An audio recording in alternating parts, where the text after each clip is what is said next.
What's going on? It's your boy Big Mom, man. Welcome back to the Genesis Block. This June the 14th here at 11-ish. Like my boy said over the Gentleman of Crypto, man. Listen, I was out last week. We was, trying to get a little rest and relaxation after having a great week at the Miami Bitcoin conference. So guess what? We got a lot of stuff to talk about today, and we got a panel full of amazing individuals to talk about it with. What's going on out there at YouTube and Facebook land? Make sure y'all put your comments up. Tell us where you at, where you watching from. But it's been really, really, really awesome, man. I mean, we got a lot of stuff. So I think what we'll do is let's talk about the Miami Bitcoin conference and how it was very powerful, especially for the Black Bitcoin billionaires. So yeah, I'm gonna just put that out on the table. What did you guys get from the Miami Bitcoin conference, and what did you get from your experience in Miami in general? Anybody can take that away. Man, what I got from it was just how powerful this space is, man. This us coming together and unifying on this app, and then how well that translated over to us all meeting each other. I mean, like when we all linked up, it was like we never really missed a beat. Everything was everything.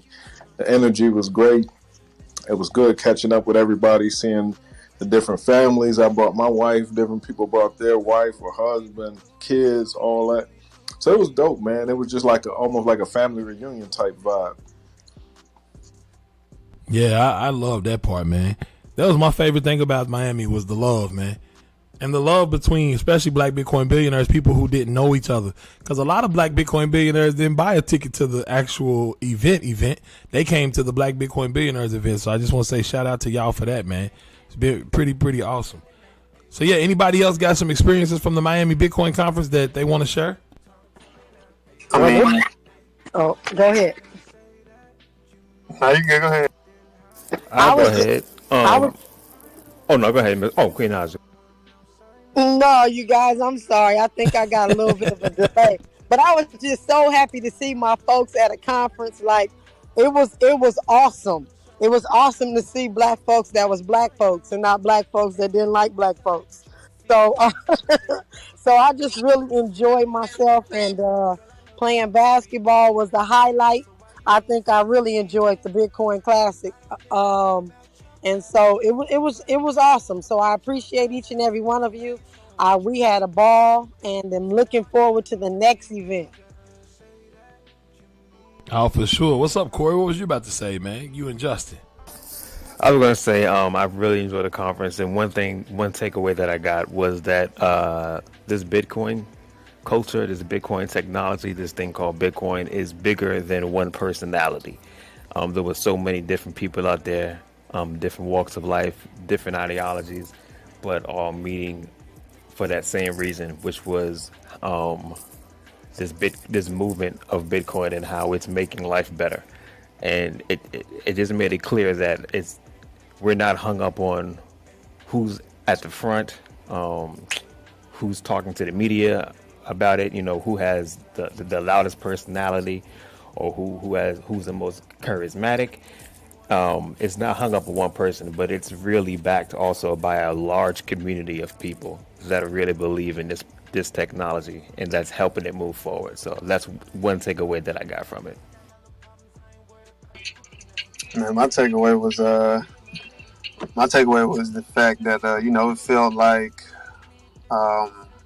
I was saying all weekend, man, this is bigger than like any of those 90s hip hop movements, like Bad Boy at Death Row, because like we're really closing the wealth gap, and you get to see that. Like, you get to see it. Like, it makes you want to do more, because you start noticing that people are actually, tired of the way things were. So they're willing to put, something on the line to really move, their life forward. It's like, damn, like this is what we're a part of. So it's like I tell you, man, this is bigger than Death Row and Bad Boy put together, man. It's just because it's so positive. It's positive, and it's closing the wealth gap. And like, we're actively closing the wealth gap in real time. You know what I mean? Like, we debate with people who talk about spending money. That's a change in the conversation. I also learned too that Lamar is not the best person to be in charge of the GPS if you're driving trying to get somewhere. Man, Look here, man. Delay. That's just the way Justin, you know what I'm saying, he drives. Plus, I was asleep, man. Y'all got to leave me alone.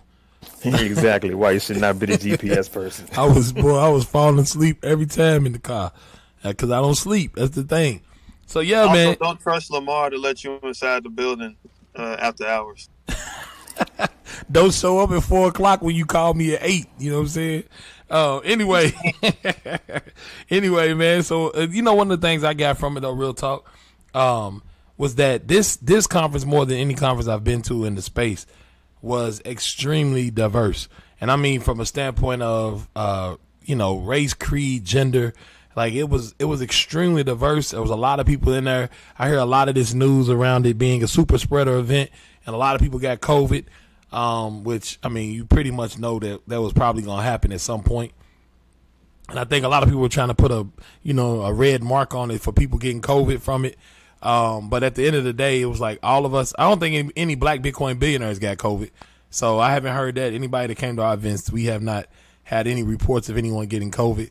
So shout out to the black Bitcoin billionaires for staying your social distancing, using your alcohol and all the wipes and all that stuff my wife put out there and your mask. So I appreciate y'all for doing that. But yeah, man, we just had a really good time. And I really think that, again, that was part of the reason why Black Bitcoin Billionaire exists, is because I used to go to conferences myself and Zay, and we would not see any people who look like us for the most part, except for us. So now us having this outlet and being able to come together just shows the growth that we've had in the space. So yeah, that was a pretty big thing. But one of the things that came out of the conference that wound up being taking over the news cycle in Bitcoin for at least about a week was El Salvador. So the very last speech was Jack Mallers. He was talking about what's going on in El Salvador. And then we come to find out that El Salvador had put a bill up to get passed to actually make Bitcoin legal tender in that country. Can somebody speak to the importance of that? Like, how important is it that Bitcoin becomes legal tender in a country? The importance is the fact that it pushes what I always thought was signal mass adoption. Like that's just like a signal, you know what I mean? Because small countries probably still have more money than most companies, and if they're willing to put their tender in the Bitcoin, well, number one, they've shown that they've learned and are willing to invest their entire country's money into this. And number two, the fact that El Salvador operates under the US dollar. I remember when, the stimulus checks were being printed and people were talking about inflation, or, this is good for the economy here in America. But countries overseas who are using the US dollar probably are getting killed right now. If we're getting killed in America with inflation, think about what it's like for them. So these people are now looking at Bitcoin as like their only saving grace. An entire country, like this is very big. Yeah, I would agree. I mean, I think the fact that we saw the president of El Salvador make the public decision to switch to Bitcoin as legal tender, it's just confirmation that Bitcoin is hope, right? So Bitcoin is hope for emerging markets countries. It's hope for African countries. It's hope for folks in the Black community.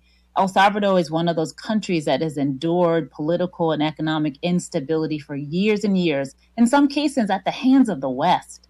So when these emerging markets countries are, choosing to sidestep the traditional financial system, it's huge. And they're doing it in a way that allows them to take control of their own future. So that means, a higher quality of life for everybody in El Salvador and a greater sense of agency and ownership over their country's resources. And it's powerful. It's a powerful signal to the world. And I hope that we see other countries follow suit.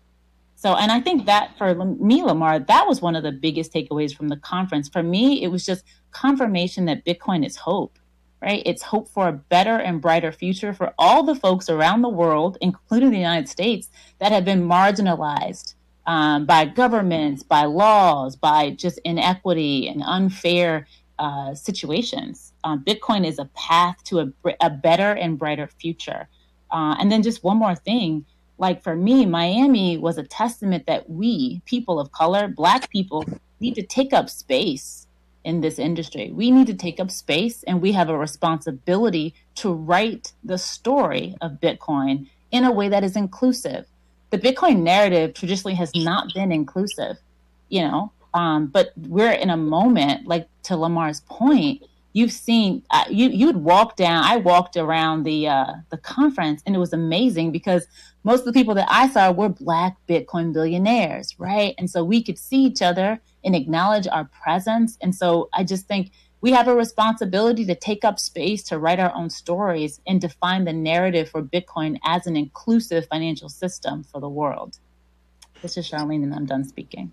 And I also think, to kind of piggyback off of that, with the El Salvador thing, I think it goes into just being the first to say, hey, we're bringing this in as legal tender. That means, we're trying to, have a place for these Bitcoiners, because they have Bitcoin Beach there. It's just they're incorporating what the future is going to bring them, and I feel like it's not going to do anything but better the country and all the other countries that are looking at doing the exact same thing, because I think a lot of them are going to start following suit. And it was just it was refreshing to be able to see how many Black we was in the building pretty much when some of these conferences we didn't have a presence, and you know what I'm saying, to I think what Lamar and what Zay have done has pretty much turned the spectrum of hey, we knowledgeable about Bitcoin too, and we gonna be here too. Because I don't think without Black Bitcoin billionaires, I don't think it wouldn't have been a presence at this event. And I'm just happy that so many other people are starting to get on board that look like us, and actually wanting to learn, and actually wanting to better their situation, and also have some asset moving forward. So it was just a great time to hang out with everybody and see everyone and just have a good old time, due to the circumstances of COVID and whatnot. So, yeah. Yeah, I 100% agree with Toshi. This is Coach Ken speaking, and I got to meet everybody mostly everybody in Miami, and it was just such an echoing everything everybody else said at this point. And Charlene, I think it's funny you say that you call it a new hope, and then behind the scenes before we started, Lamar was playing the Star Wars music. So I think that's a funny connection I was able to make there. For those of you who don't know, Star Wars: A New Hope. But I'm everybody else said, I think that it was all love down there. It wasn't a whole bunch of technical talk about Bitcoin and people doing technical analysis, talking about Bitcoin 24/7. We actually got to be people and the essence of humanity. And I think that's what Bitcoin speaks to in terms of people actually being able to take of the value in humanity, because for so long, as Charlene was saying, with other countries, even here in this country, in the United States, certain people haven't been able to control the value of their humanity.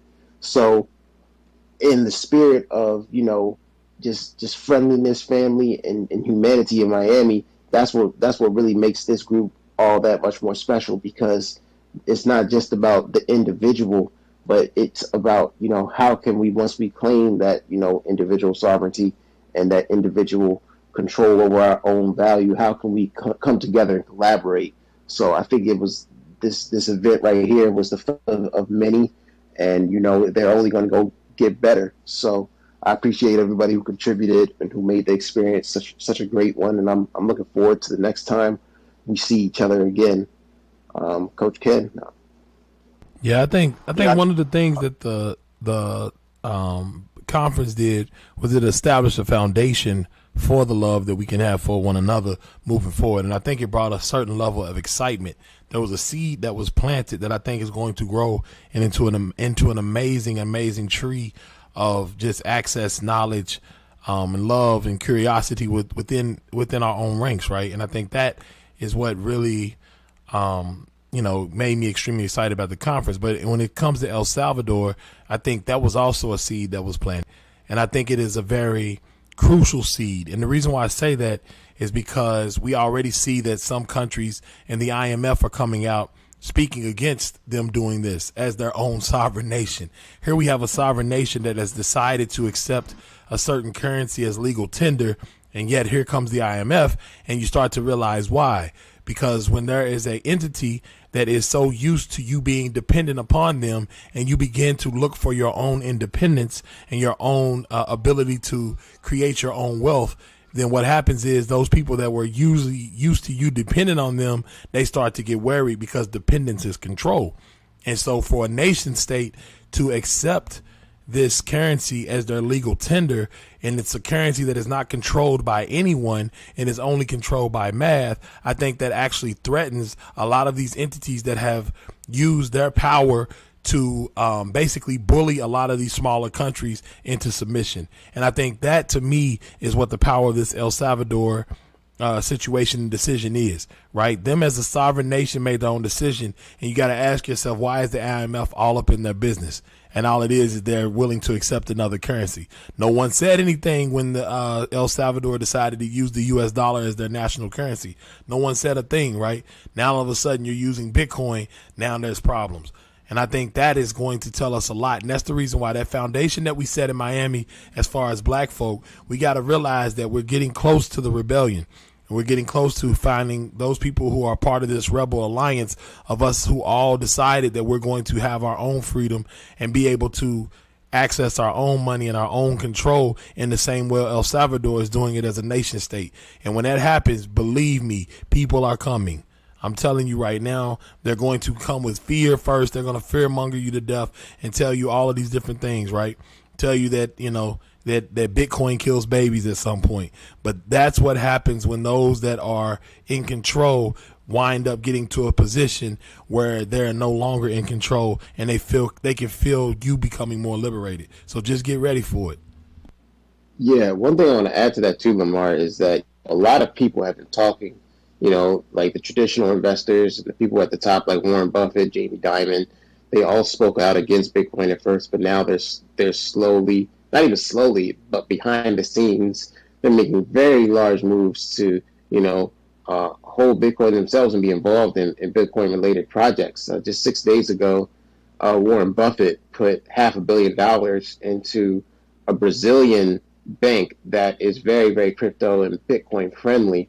So these are all guys that initially said that, we Bitcoin is trash, Bitcoin is crap. These are like words that Warren Buffett said, and now he's going in and putting hundreds of millions of dollars into ventures that are going to be very Bitcoin friendly. So it's just another thing to watch out for, is that a lot of these sharks and these people who are at the top are saying certain things about Bitcoin, but they recognize themselves, or at least they're starting to, that they can't really stop it. So, I agree with Lamar, the revolution is coming, and you look at like what Justin said and Charlene said with other countries and the inflation. My girlfriend is from Brazil, and we were looking at the currency down there, and about 2 years ago, 4 of their dollars, which is like their currency is the real. The real was 4 to 1 American dollar or United States dollar. So 4 Brazilian dollars equaled 1 United States of American dollar. Now it's because of inflation and all the things that have been going on in the world. It's over $6. 6 Brazilian dollars equal 1 American dollar. So nations are going to start looking for ways to reclaim their wealth and I think get off the United States dollar standard, which again, like Lamar said, is going to bring it's going to ruffle a lot of feathers. So just be ready for it. Yeah, I think this is also where having a cold wallet becomes extremely important, because in 1933, when the gold, it became illegal to hoard gold in this country, and so you had to turn into the Federal Reserve. Like a lot of this I learned from Naja on the tour, and when they took the gold, essentially they gave us coins and things of that nature to represent this gold.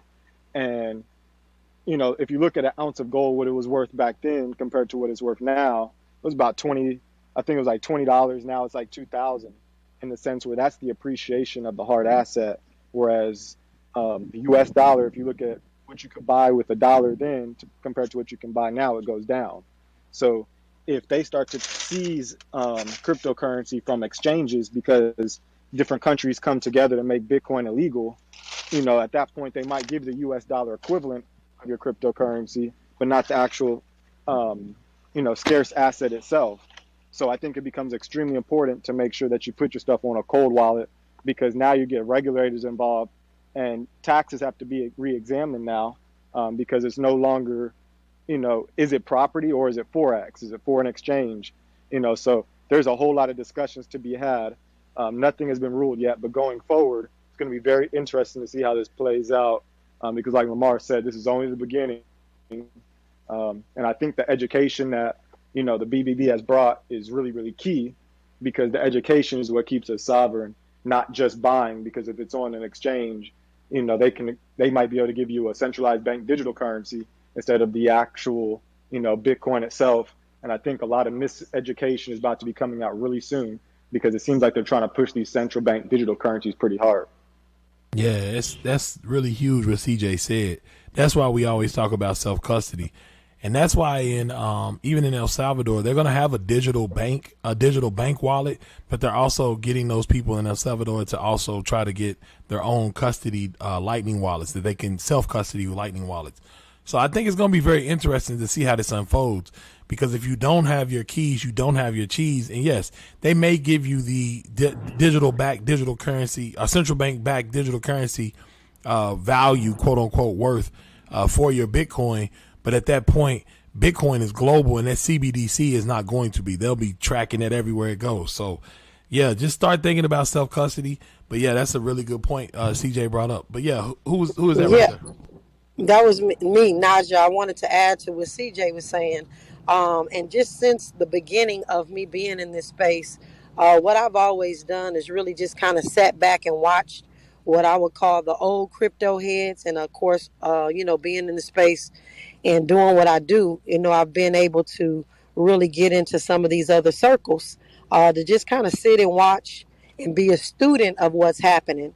And almost every single one of them that I either saw in Miami and or have talked to over the last week, these old heads in crypto, I'm going to say it this way, they've either moved themselves to a crypto-friendly state in the United States and or move themselves out of the country. And so as we look at long-term chess play, I'm just submitting to everybody, not that we have to follow and do what other people are doing, but as we talked about, or as we begin to talk about regulation, self-sovereignty, that we all start to open up our eyes and our ears and our minds to what the possibilities are to being in a place that's going to be friendly to us for our retirement years. That's going to be crypto friendly. I'll just say it that way. And a couple that I really have sought counsel from in this space literally picked up, and they've moved everything, I'll just say, out of the country. And they are just super, super excited about what that country is offering to them. They've been able to talk with the president of the countries, like things are happening outside of the United States. And so I just want to put that out there, food for thought for those of us that are looking at not only having sovereignty with our money, but sovereignty with just living in general and enjoying, the remainder of our lives. So I just wanted to put that out there. That is so dope. Also, I'm looking at the news feed now, and actually we just got a notification that the country of Zamunda just adopted Bitcoin also as legal tender there as well. So that is great for that country. I don't know though, because last time I checked, Zamunda was under attack by Wakanda. So we need to make sure we get that news. It's just fresh off the presses, man. Sorry. And I think that's why they had to switch to Bitcoin, because Wakanda just kind of took all their currency of Prince Hakim's dollars. So yeah, I was just I was just making sure you knew that was breaking news coming from the actual east of Africa. You're over in the west. You need to make sure you get news from the east as well, sir. I'm sorry. Thank you for that update. Yes, Miss Charlene. I saw you come off of mute.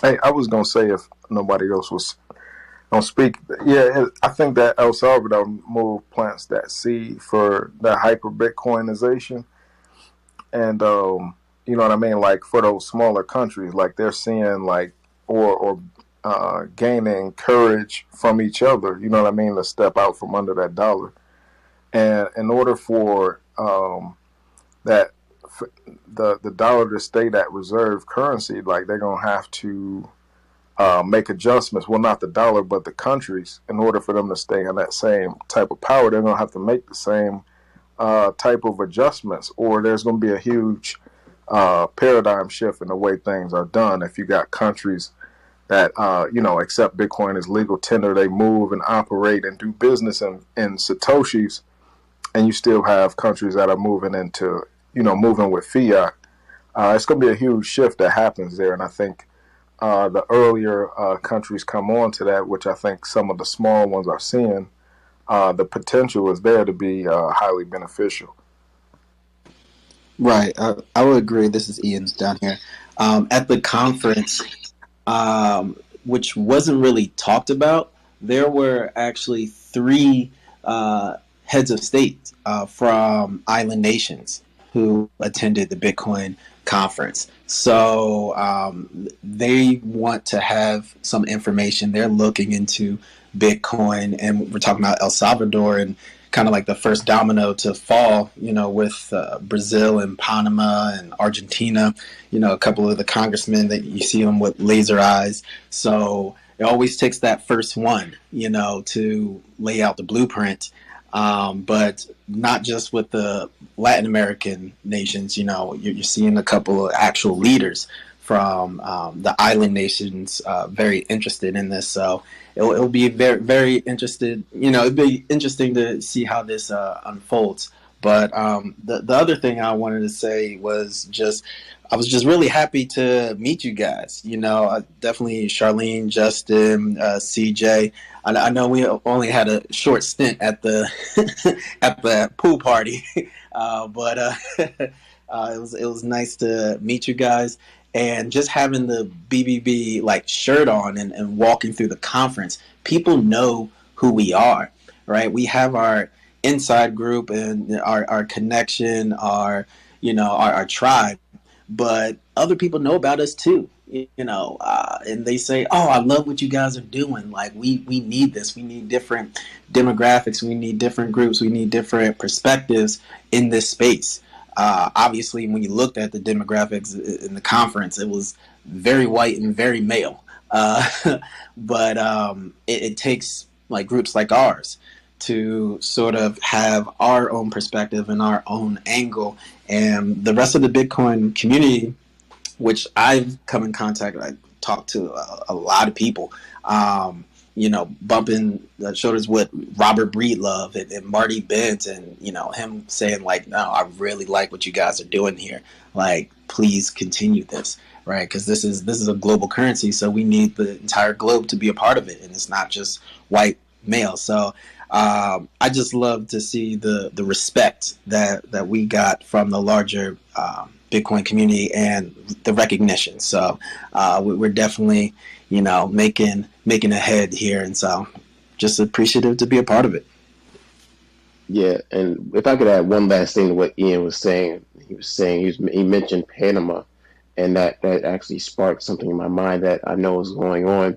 And this speaks to, what Lamar said about them coming with regulation first and fear to try and manipulate things and try to steer you in a certain direction.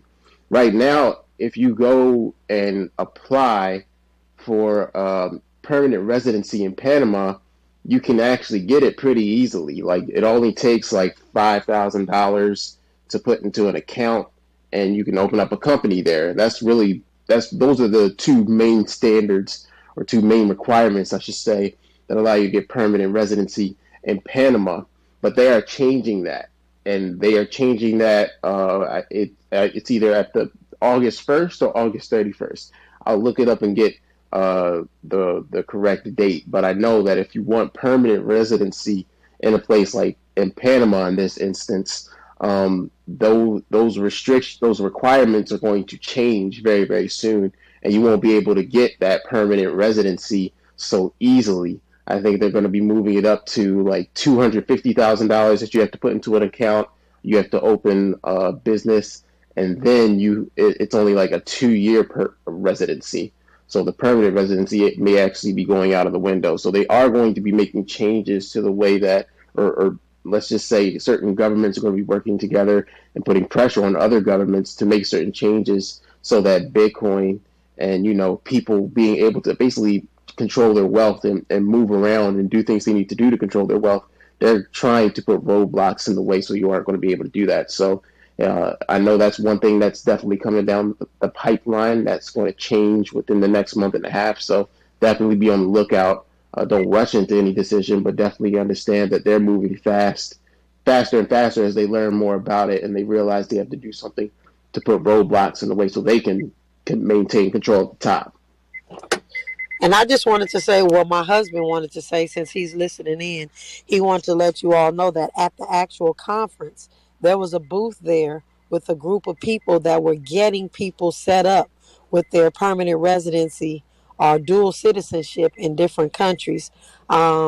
He's not sure the name of the company. We have the card at the office, so if somebody wants to reach out, but we will be reaching out to them to see what services they offer because they're literally setting up everything from A to Z. You don't have to do anything except hire them as consultants. So we're going to be actually looking into that today. Just because you brought it up, I just wanted to share that info, and we'll keep you posted. Yeah, that's awesome. That is definitely awesome. And shout out to Queen Naz's husband too, man. I met him not necessarily in words, but his stares. He's a man of few words, but he's definitely all about his queen, and I am in total adoration of that. So let me just make sure that we're clear because everybody, I'm laughing. That's my guy, though. So listen, my husband and my security kind of sort of look alike.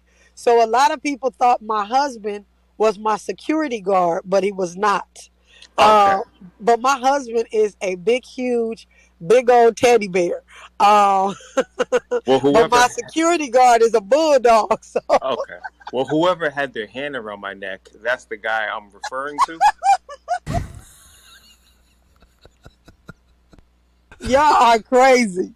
But they do look alike, so I couldn't tell you which one you were talking about. But both of them are real cool folks. So, but my husband said, he laughing. He said, y'all are all 100. He loved it. But my husband doesn't talk much, but he loved it. He loved the Black Bitcoin billionaires. We got so much to talk about, family, as we move forward in this space. Because again, this was an incredible experience. So I'm looking forward to growing with each and every one of you. And I just want to personally, since it's my first day back, say thank you to each and every one of you that were in every market, whether you said a prayer, brought out some snacks, help with gas, whatever it was. The hospitality was I can't even tell you all how grateful I am. So I just want to say thank you to each and every one of you. I love you. I appreciate you. We are family, and I just see such a different type of demeanor in this group than any of the other groups, that we've all been used to over these years. So if you are listening to any of this, just understand that we are more than just a group. This is a family, and it's not going to stop here. It's just going to grow and grow and grow. So I appreciate each and every one of you. And shout out to go ahead, Black Regal. Now we're just giving the applause. Ms. Naja, tell your husband Regal said what's up. That's my guy. I definitely will. Shout outs to Dimitri. Yeah, Dimitri the plug. Yeah, Dimitri held it down. Seriously, what a great example of just love and support, right? That's what we want to see.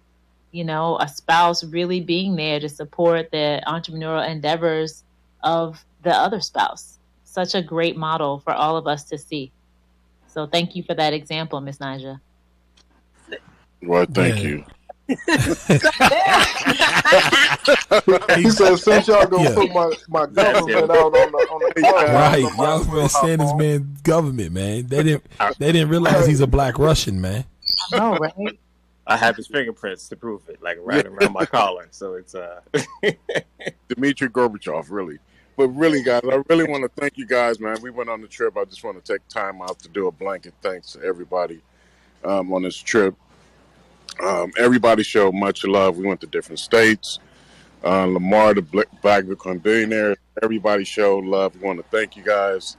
We couldn't have did it without you guys. And, I support my wife 100% on what she's doing, because I know this is not just changing for us, but this is like really the grassroots. And I think back in the history books, not back, but in the history book, people are going to look at this and be like, hey, these people really did something to spark something. So I think we're part of something that's history making, and I'm just part of it, and I'm just, glad to be with you guys. So thank you. Yeah, that's awesome, man. Yeah, y'all got Dimitri to talk on here, man. That's what's up, man. That's my guy. Yeah. Oh, man.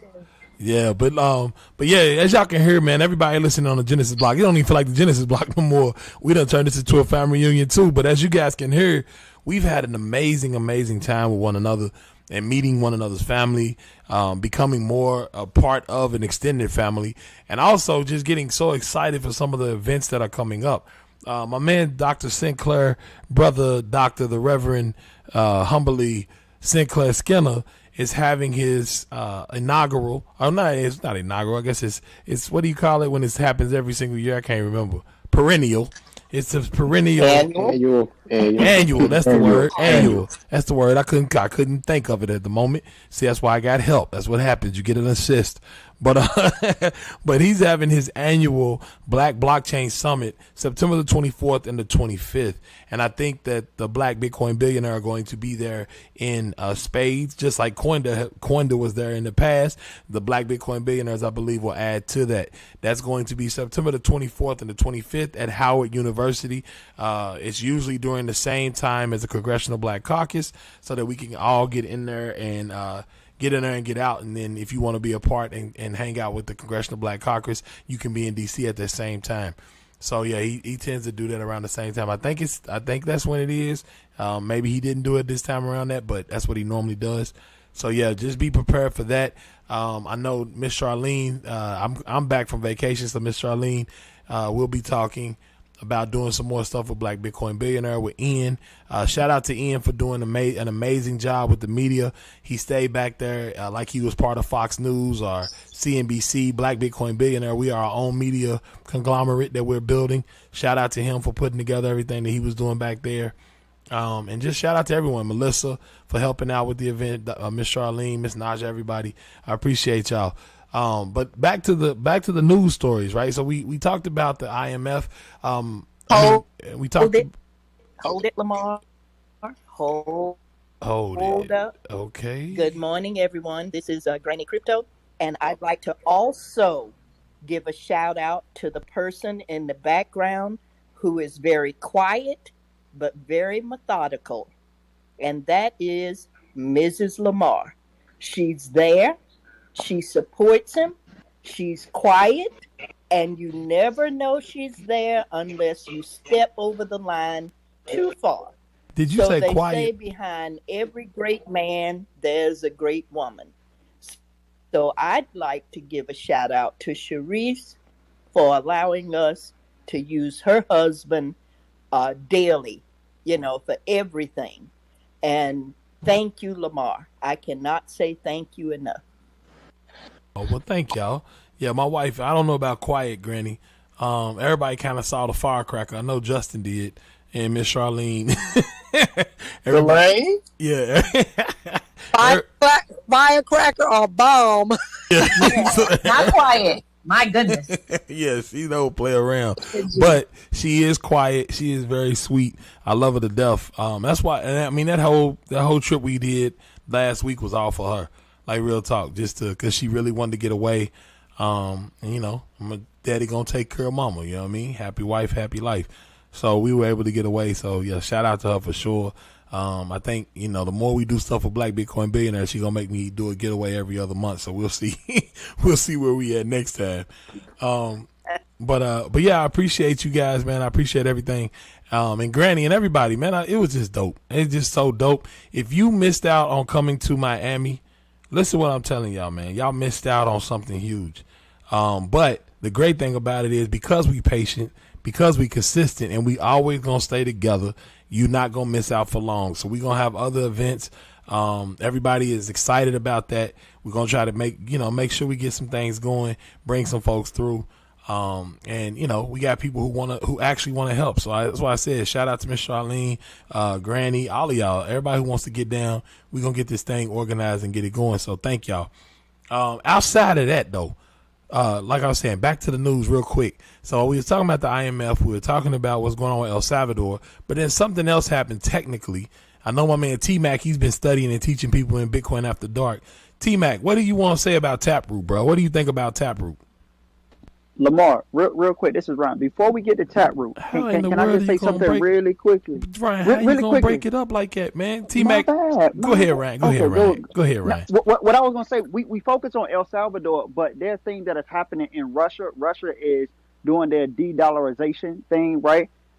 Cuba is doing something where they're saying they're no longer accepting it. So I know everybody's focusing on El Salvador, but the U.S. dollar is losing its prominence and dominance all around. So it's a confluence of things where people are adopting Bitcoin, but then they're also saying no to the dollar and then moving things to euro and other fiat. So keep a mind, keep a look on that, especially for those that have a lot of money in the bank. You need to switch to something that is a deflationary asset, such as Bitcoin. That's not financial advice, but I'm gonna pass it to T-Mac about all of the other technical updates that'll also get you right. That's all I wanted to add. Appreciate it. Man. This is Ryan. Done speaking.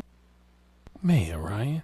No, but go ahead, T-Mac, man. What's going on? Talk about Taproot a little bit, man. I know you've been educating your folk about it. Is there anything you want to say about what's going on with Taproot and its activation this last week? Oh, yes. Taproot is just it's exciting upgrade, to the Bitcoin network. It adds a lot of new functionality in terms of security and privacy and also efficiency. So I believe this last week we had 90% of the miners signaled. So it's going to go forward. And for those who don't know, it was enabled by SegWit back in 2017. So that kind of laid it enabled or made it, Taproot ready. So what is Taproot? It's basically it's three BIPs or BIP Bitcoin improvement proposals: 340, 341, 342. One of the biggest one are the Schnorr signatures, SCHNORR, and what that does, it places it's going to replace the current ECDSA, which is a digital elliptic curve digital signature algorithm.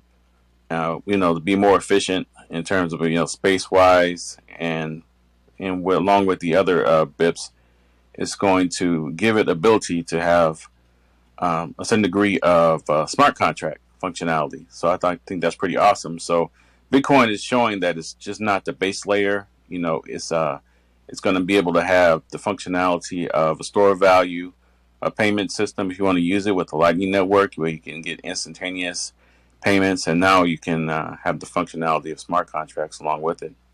And there's a privacy where there's this obfuscation that Taproot will enable, with the logic that's going to, be incorporated. So it's kind of cool. Yeah, that's dope, man. Hey, T-Mac, I had a question. So now with Taproot being activated and now we have the ability of smart contracts, how does that compete with Ethereum and their smart contract platform? Well, I'm just not. It's not really activated yet. It's just been signaled as far as the 90%. But when it does get actually activated, I think Josh is Josh here. I He forgot was. which He was here earlier.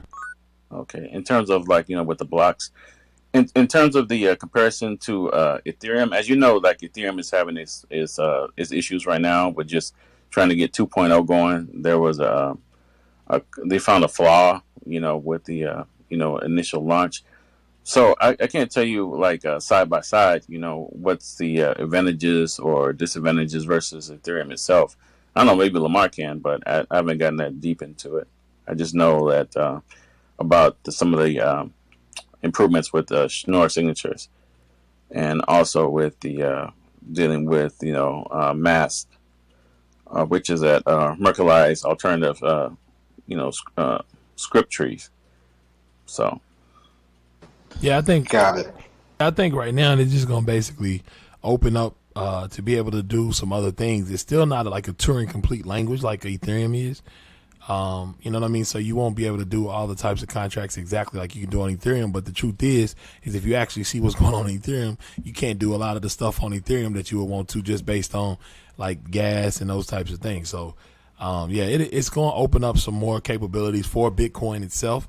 I don't think it gets rid of everything that's going on with what people are trying to do on Ethereum, even though they probably shouldn't be doing it. Let's just make sure I say that. People are trying to do everything on Ethereum, but it's not necessarily the best thing to do. So I think it will definitely open up some things, though. One advantage that Taproot has over Ethereum is the fact that it's just so much cooler.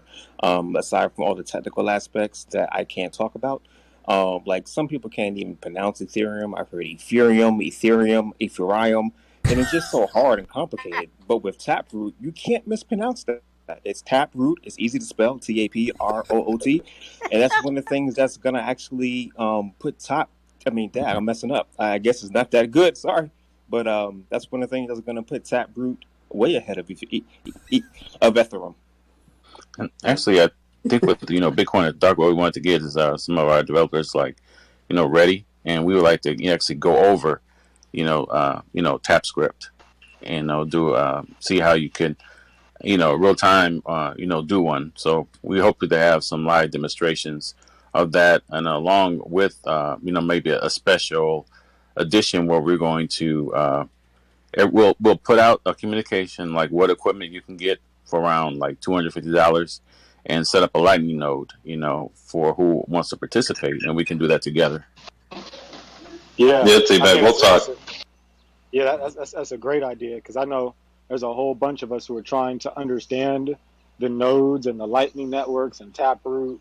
I'm coming from the financial spectrum, so I understand even the U.S. government. I understand the regulations. I understand the accounting, the taxes.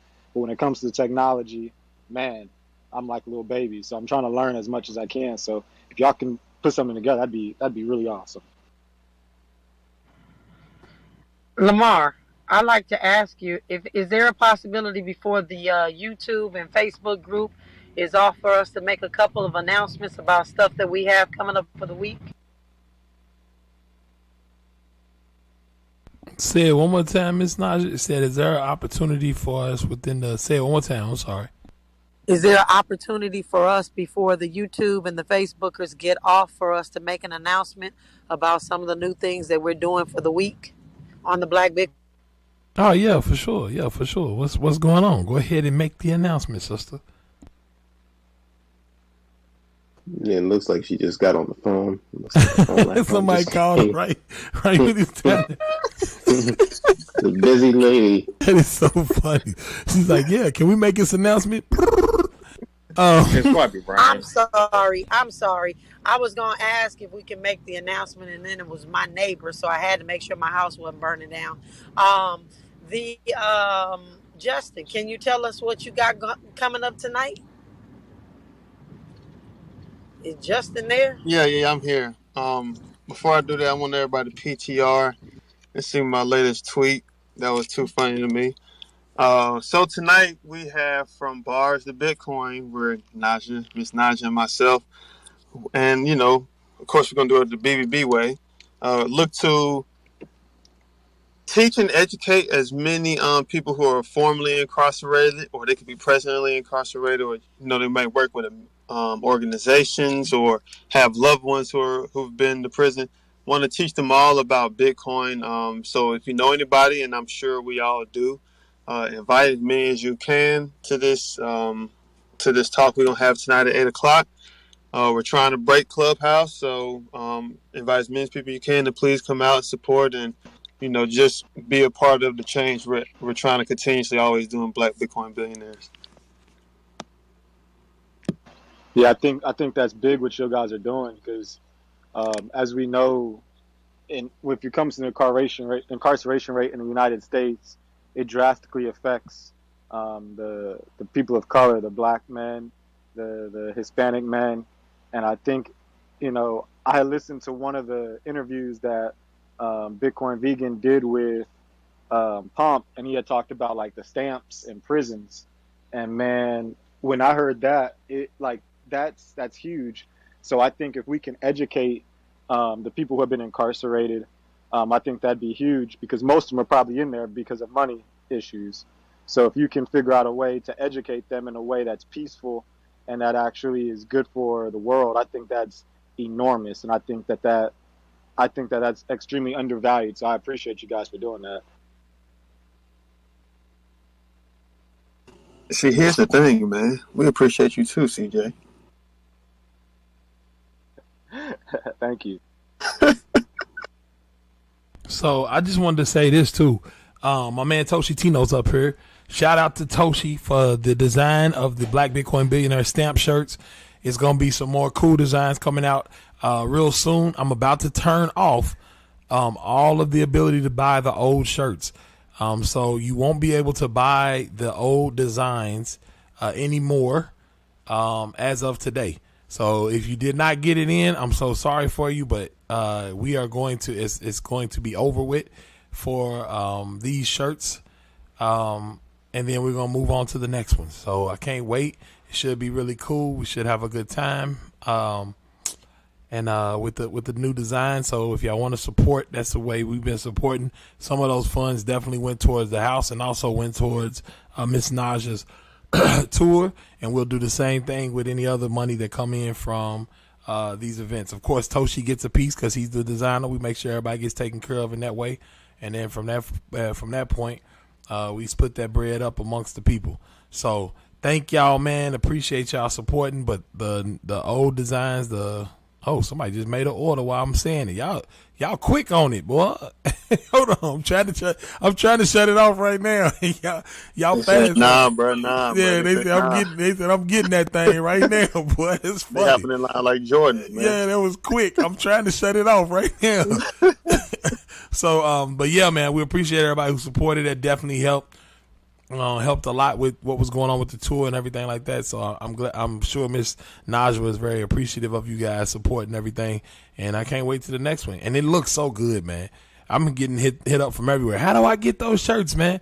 I told them it's the last way you could get it, but now it's over. So those will never be seen again.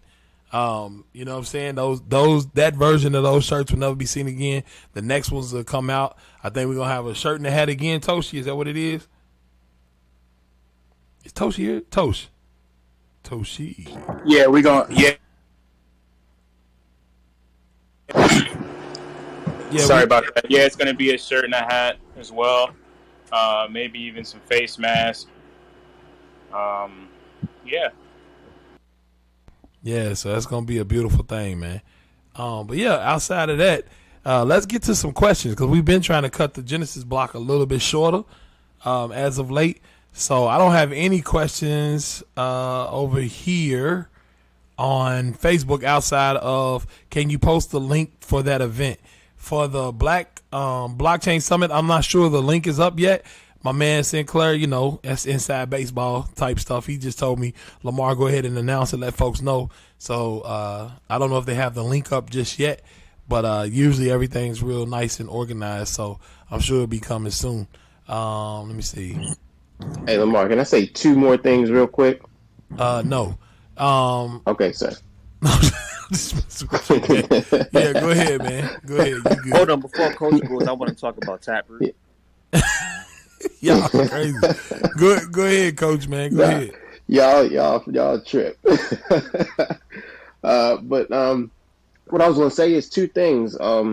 everybody knows Miss Naja was on tour with Hill Harper, and he was, they were both just talking about financial literacy and the release of Hill Harper's new wallet. If you're in New York, I know that Hill Harper is going to be in Bronx this upcoming Saturday, June 19th for Juneteenth. So if you know, I'm pretty sure I'm going to be there. I know that some other people from BBB in New York might be there.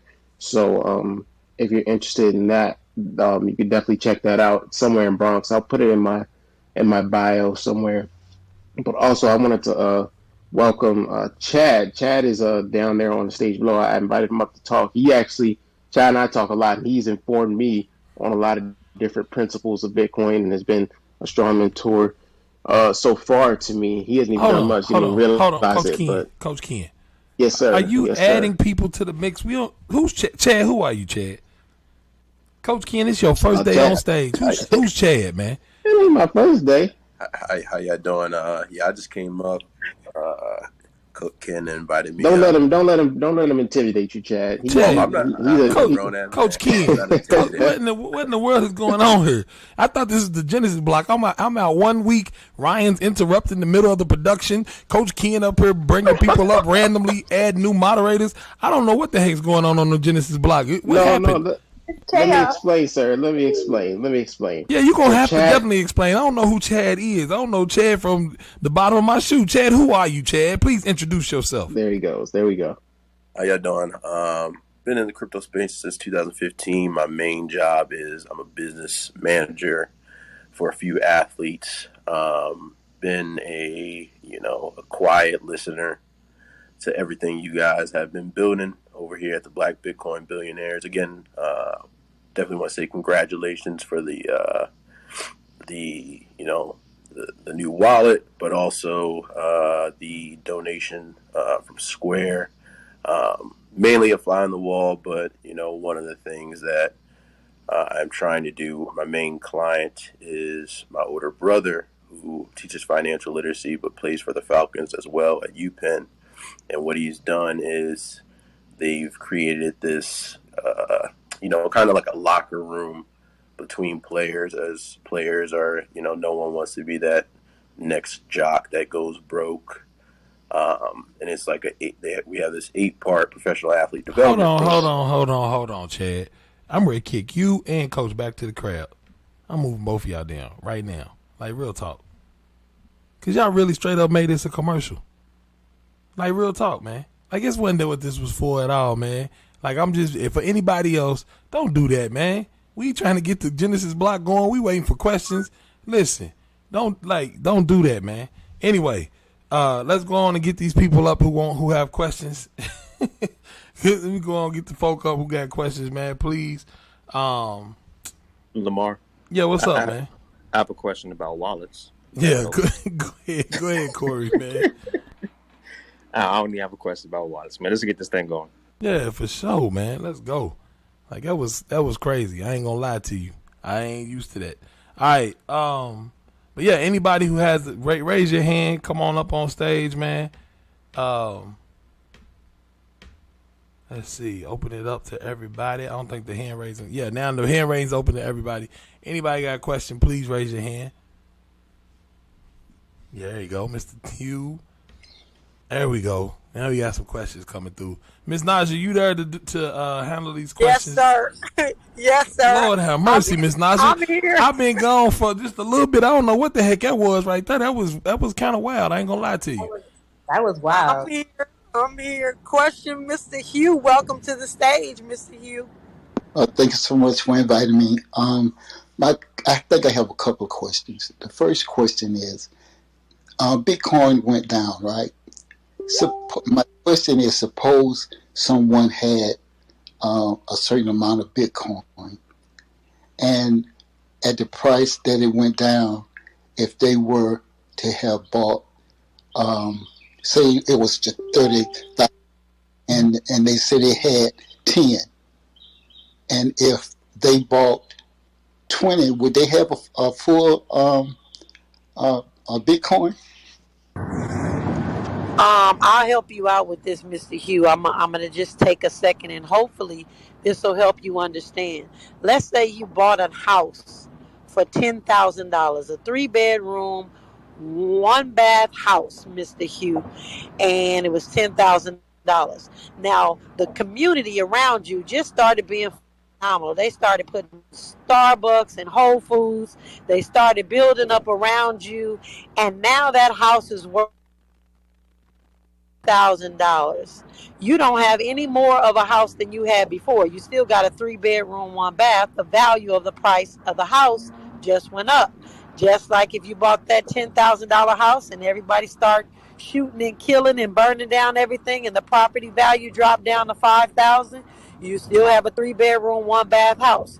My point is the amount of satoshis that you own will always remain. It's just that the value either goes up and or down. It doesn't give you any more. Does that help? Yes, that clears it up all the way. Thank you so much. And the next question is, I've finally got, um, golly, let's see, is this the right place to say that? I finally got No, sir. No, a no, right. sir. It's not. This is not the right place to tell Okay, how much crypto you have. So please no, no, don't no, do no. that. That's not what I was going to say. What I wanted to know was using the block color. Wait, what do you call it? The oh The Black Wall Street. yeah, Um, yes. Uh, um, Once you get your know your own customer, then you'll be able to purchase. And how long does that take?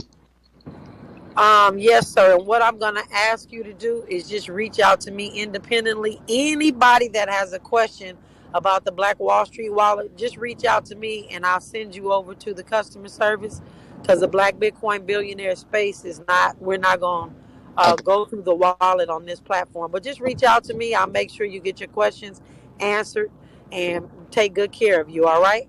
okay. Thank you so much.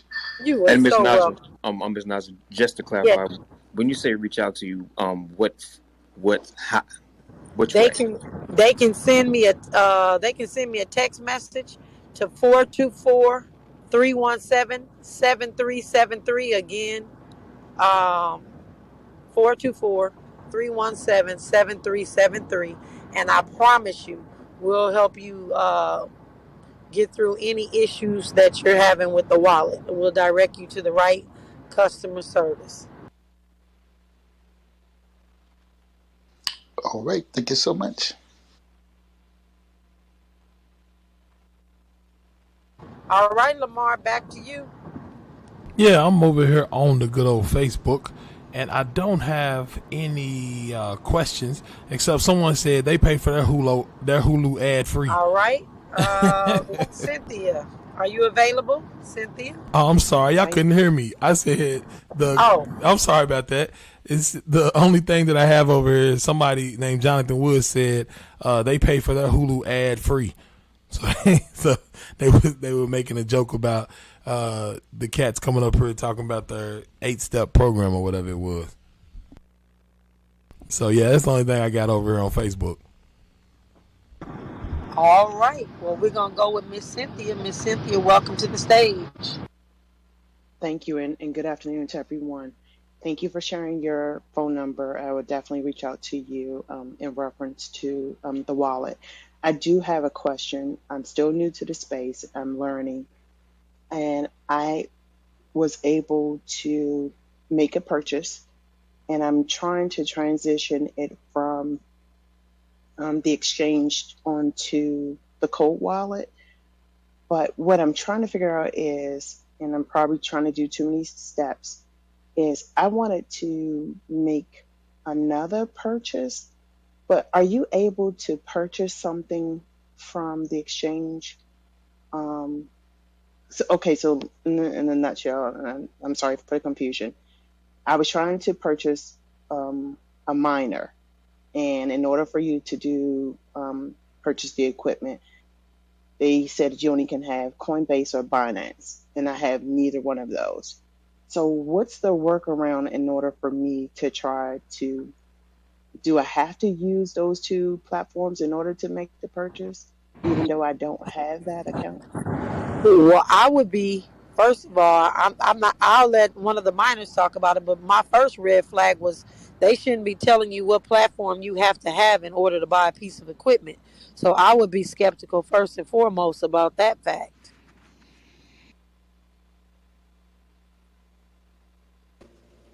I appreciate that feedback. Is there anyone else who can offer some additional guidance? Yes, I have a question. So you said to purchase a miner. Did somebody reach out to you about? No, Okay. no one reached out. I just been doing a lot of research, and there was some equipment that I was interested in order to develop some additional passive income.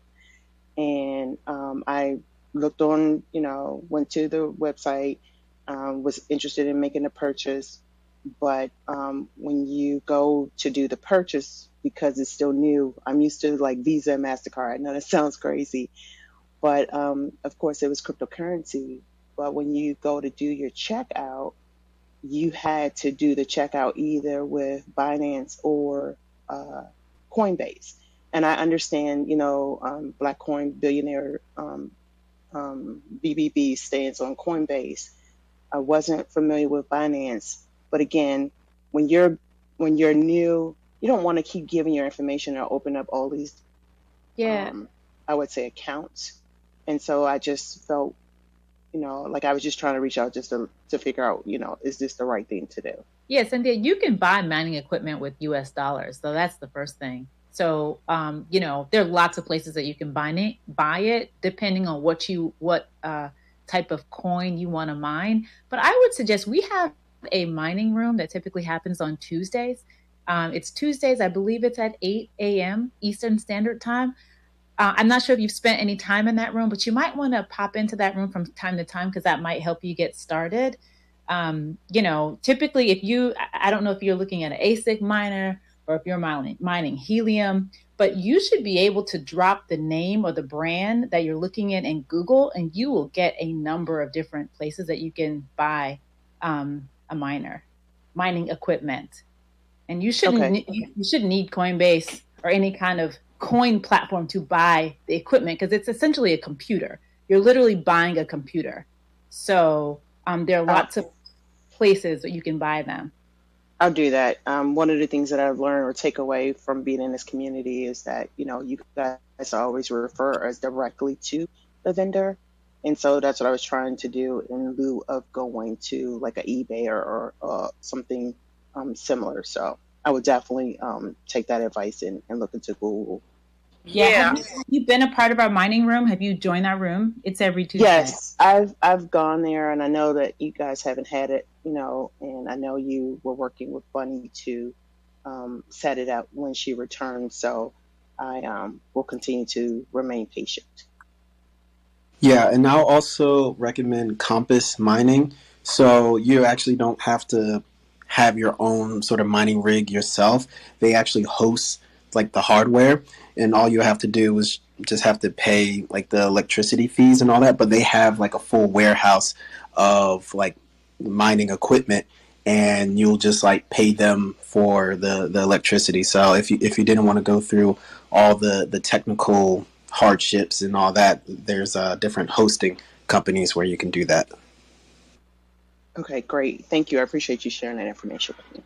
Really quickly, I just want to echo something that Madam Charlene mentioned. The goal to me within this space is to trade your fiat dollars for something that is going to be worth more in the future and not necessarily worth less, right? So when it comes to coins, purchase coins as much as possible with fiat currency. When it comes to purchasing equipment that is going to be used for mining or whatever the case may be, use your fiat currency to do so, right? Because the simple time value of money states that your money today is worth more than your money tomorrow. That's in an inflationary system. But in one that is deflationary, i.e. Bitcoin, right, is the complete opposite, where the value in theory would increase over time. So the amount of Bitcoin that you have today is going to be more valuable in the future. So you really want to try to preserve that as much as possible, as well as avoid any taxable events too. And I know CJ can speak to that, in which you're using coins to then purchase things, right? What does that look like? So, yeah, Madam Cynthia, hopefully you'll be able to get up to speed with mining as well as be very profitable. If you go to CoinWarz, CoinWarz, if you do decide to do the independent mining route, if you will, or purchase the mining equipment, that will give you an idea based upon your location and electric costs and things like that, how profitable you could be. You can decide whether or not mining makes sense for particular coins, or if you're just better out, purchasing them using your fiat currency. This is Ryan. I'm done speaking. Hey, speaking of mining, hey, Regal, have you received your miner yet, bro? Oh, Lord.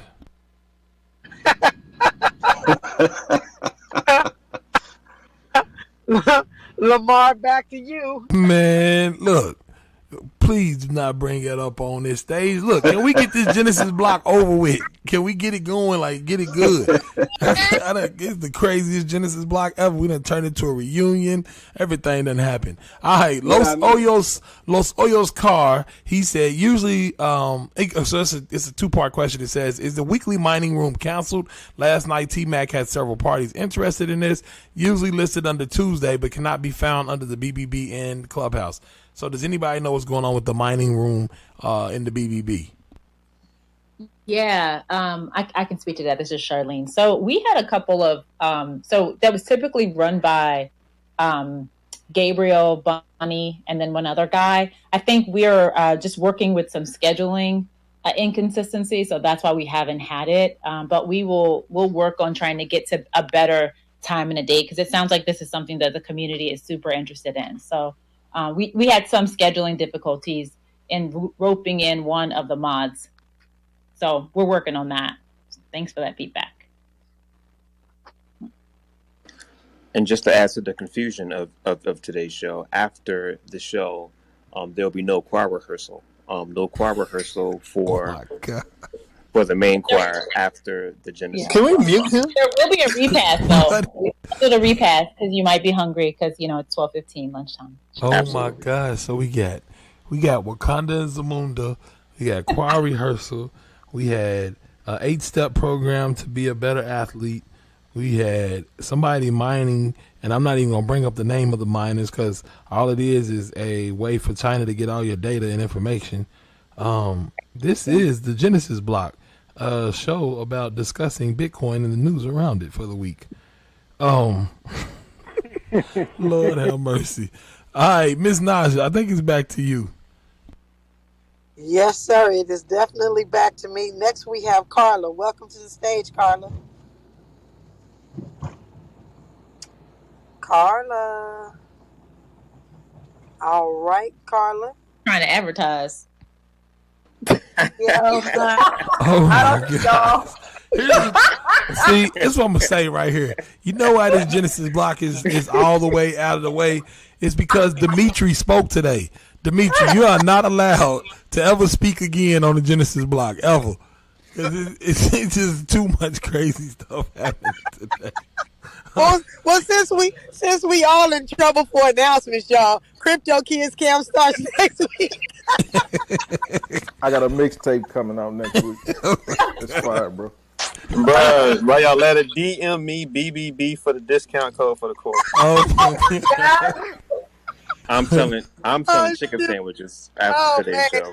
Oh, so if you want a chicken sandwich. Benjamin, are you there, Benjamin, with your party hat on? Welcome to the Black Bitcoin Billionaires. Man, y'all are fool. I love it.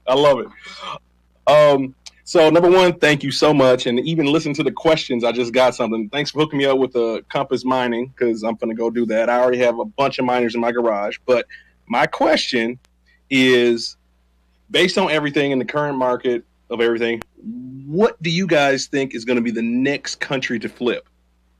Man, you already got El Salvador. Nigeria. Which one do you think? Black America. Here's the thing. Yeah, real talk. That's it right there, though, Justin. Big fact. But I think Nigeria is very interesting. I don't think as a country, but I think because of its peer-to-peer nature in Nigeria, we have an opportunity to see a country that winds up usurping their own government. You get what I'm saying? I don't think it's going to be Nigeria, though. You don't think it's going to be Nigeria? What you think? Absolutely. What you think then, bro? I don't know what country it is, but I don't think it's going to be Nigeria, only because of the pushback the government had with the citizens that already adapted Bitcoin, how they shut down the bank accounts and everything. I don't think they're that much in favor of Bitcoin. No, that's what I'm saying. I don't think the government. Yeah, I don't think the government itself. What I'm saying is, I think you'll get to a point, just like with M-Pesa in Kenya, right?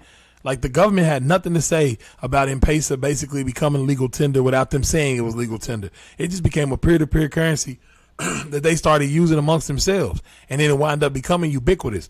What I'm saying is Nigeria might get into that same type of spot where, because of its peer-to-peer nature in Nigeria and the fact that more and more Nigerians are trying to get into Bitcoin, you might see a situation where the government can't stop it. Just like what happened in M-Pesa, where they had to just basically adopt it. You see what I'm saying? I think that's the same thing that may happen in Nigeria, to where it's like, well, shoot, you know what? We already in this situation. Let's go ahead and adopt it. And I think they'll almost be pressured by their own people, because there are so many people actually who I believe will start to use it in Nigeria. Yeah, I agree. I think Bitcoin will become a de facto currency in Nigeria. The government will keep fighting, but it doesn't matter. Like, it'll be volume. It'll become de facto because people will stop using the Naira, and they'll just continue kind of moving in the closed loop system using Bitcoin. Yeah, a Nigerian American who is a professional football player, he wrote an open letter to urging the Nigerian government to reconsider Bitcoin and then start a more favorable relationship with it, and then to ultimately move to the Bitcoin standard and to adopting it, right? And that's another way for the entire ECOWAS, the West African bloc, to come together to get out from under the foolishness still with France and other places, and then take full ownership of their currency, and then provide more stability. You know, there's a lot of things that are happening, especially in the north, but that is definitely one way. Whether or not it will be them next, can't say for certain, but it's definitely a lot of pressure on Nigeria to make some things happen, both politically and socially. I'm done speaking. I think the country of Texas will adapt Bitcoin before Nigeria does. No, I got you. Saying they gonna secede. You think they leave it? You think Texas is leaving the union, man? I thought they already left, to be honest. Truth. Well, thank you, Benjamin, for that wonderful question. And I'm your first follower on Clubhouse, since I saw you didn't have no followers, brother. I just got on today. Thank you very much. You're welcome. Y'all get a brother a follow so you can get rid of that party hat. And thank you for the question. Back to Lamar. All right, back over here to the good old Facebook and YouTube. Let me see. All right, Yusef says, can you share your thoughts on using platforms like BlockFi or Celsius to earn interest on your crypto? Are you familiar with any alternatives for this? Alternative options for this for folks who live in New York. So basically, he's wondering, what do you all think about BlockFi, Celsius, and interest earning platforms like that for Bitcoin? And do you all know any that are they're able to use in New York? So basically, It seems like he already wants to do it, because he asked, what do we think about it? But then he's like, how do I do it in New York? But yeah, go ahead. Anybody got any thoughts about that? I mean, he has two different options, right? He can go the decentralized finance route, DeFi route, and provide liquidity on Uniswap, V3, PancakeSwap, or whatever the case may be. Just be mindful that there is a such thing called impermanent loss, where you can lose everything, and you won't directly earn interest on your Bitcoin. You would have to wrap it, WBTC or something of that nature in Bitcoin, and do that. Or you can go the CFI route, centralized finance, which you just mentioned, the Celsius, the BlockFi, Nexo is one as well. The downfall to that, though, is that, you would be giving up that currency. You would no longer control it, right? Not your keys, not your cheese. So, they do use over collateralization significantly. So you would be earning some, but you would still need to get those platforms tokens. So you would need to get like Nexo's token to get the highest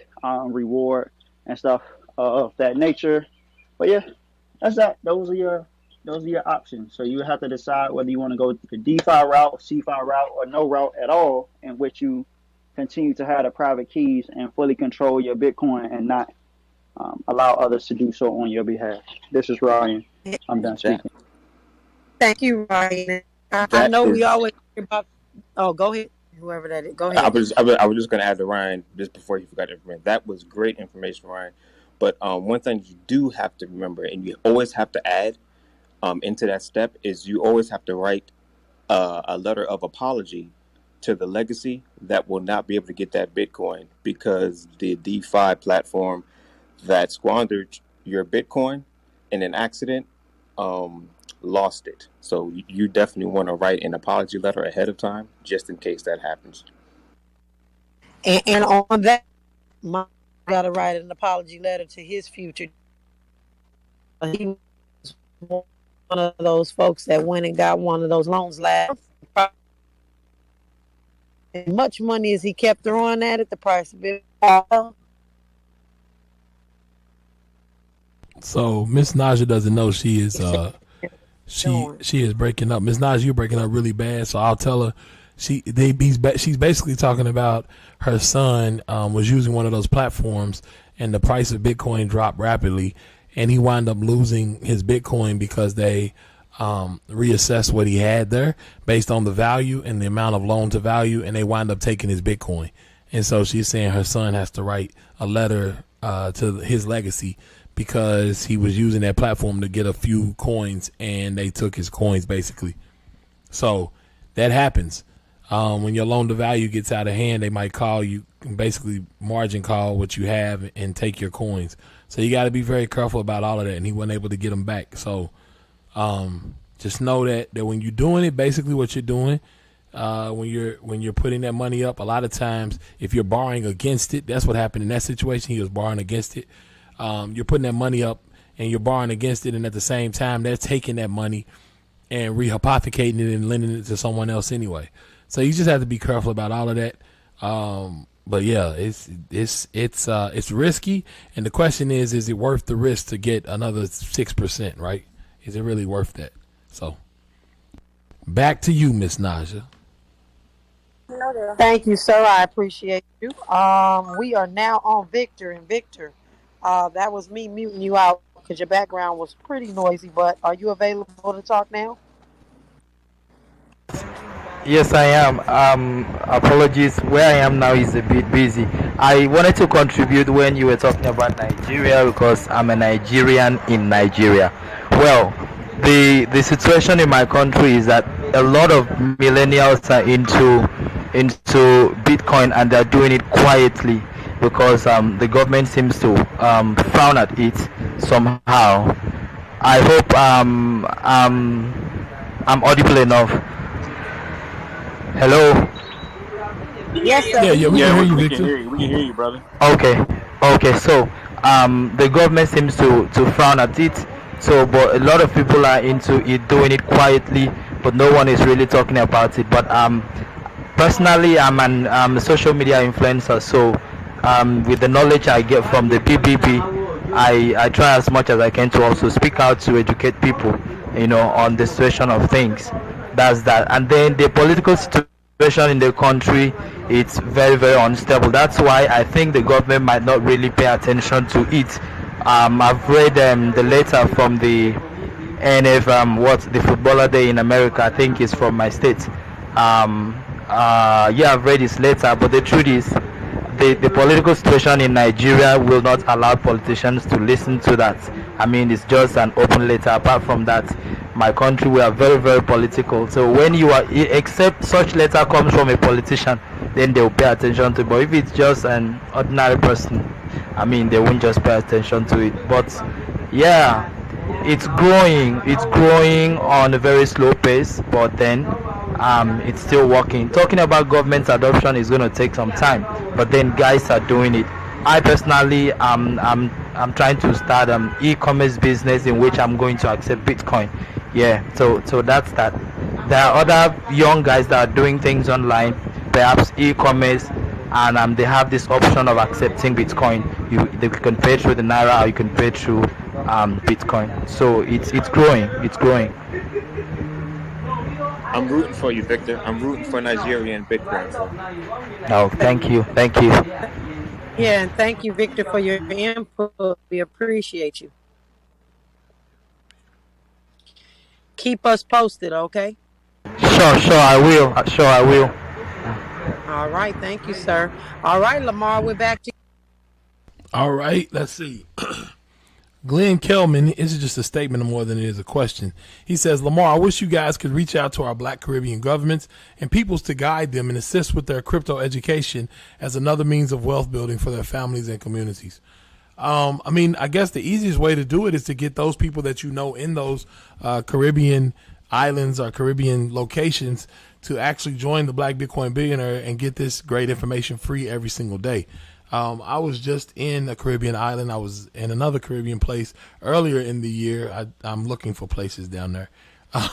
So I definitely would love to, get it. If you have access or influence with anyone who's in the government and would love for us to come and speak to them, I definitely would love to do that.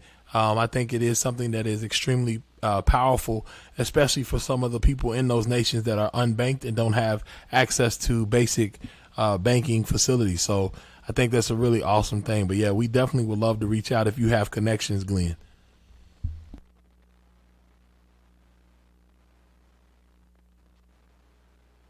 Back to you, Ms. Naja. Thank you, sir. Thank you, sir. All right, and welcome to the stage. Oh, we don't have anybody else to welcome to the stage. And this is beautiful. This is beautiful. Yeah, that's a beautiful thing. So let's see. Hey, wait a minute. I know somebody we can invite back. Hold on. I'm going to invite Coach Ken back up, and I'm going to invite his friend Chad back up, because after I close this, we're going to give them the ability to speak. But this is the end of the Genesis block, brought to you by U.Sunjoined. We are so happy to be with y'all today, man. Yeah.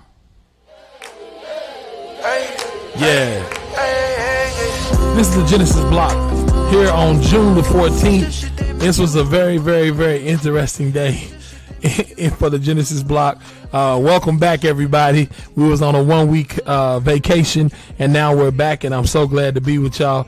But we're about to say goodbye to everybody out there in Facebook and YouTube land. Make sure you tune in next week. Somebody said get ready for the PSA. But tune in next week, same time, 11 o'clock on Monday, because Mondays are education. Make sure you tune in to the Gentleman of Crypto first at 10 o'clock on YouTube, and then come right over to Clubhouse or on YouTube or on Facebook and check out the Genesis block. Well, just like I always say, live, love, life. If you live love, you'll love your life. And I appreciate y'all. And it's just like that. Yeah, no,